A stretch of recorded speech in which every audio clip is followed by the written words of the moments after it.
Welcome back to the 3 Months of Modal Logic, the sequel to the 100 Days of Logic here at Carneades.org. Today we're going to be continuing with epistemic logic, looking at implicit knowledge and closure. In fact, this is going to be our last video before we cycle into justification logic as a part of epistemic logic and our December month on different kinds of logic relating to epistemology, knowledge, and belief.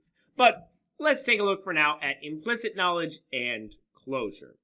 So, implicit knowledge. Now, in a previous video, I defined implicit and explicit knowledge in a couple of different ways. But for this video, we're going to be talking about a specific kind of implicit knowledge.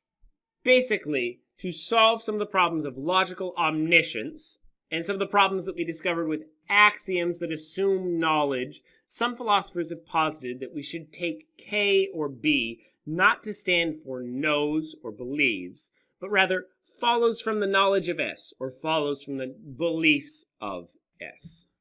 Note that this is now not saying that there are two different kinds of knowledge: implicit knowledge, where we can quickly derive our beliefs from, or our knowledge from, the beliefs we have, and explicit knowledge, but rather this is saying that we want to take a completely new predicate as K or B, which can follow in any way from the beliefs or knowledge of a particular subject. Not just quickly, follows in any way. So we're now not saying that B means S believes that P. We're saying that B means that P follows from the beliefs of S. This would mean that someone would not need to have knowledge of all logical truths, but rather have knowledge of enough logical truths to prove all of the others. This is going to work kind of into a solution to something of the closure principle. Check out my video on Pyrrho and the Academics for more on epistemic closure.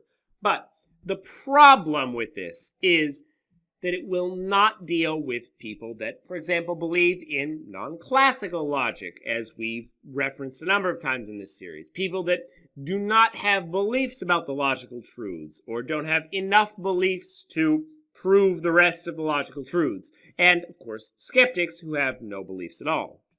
With no beliefs about the laws of logic, or beliefs that directly contradict the laws of logic, there's no way that we can deduce the laws of logic from them, or rather, we may end up deducing all possible propositions, as we saw in our video on the objections to Hintika's semantics. The point is that while this idea may help us in some ways with some of the problems that are posed to epistemic logic, it's not going to help with all of them.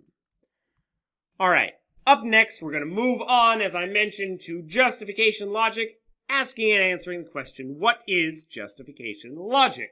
Watch a new video every single day for 100 days here at Carneades.org, and stay skeptical, everybody.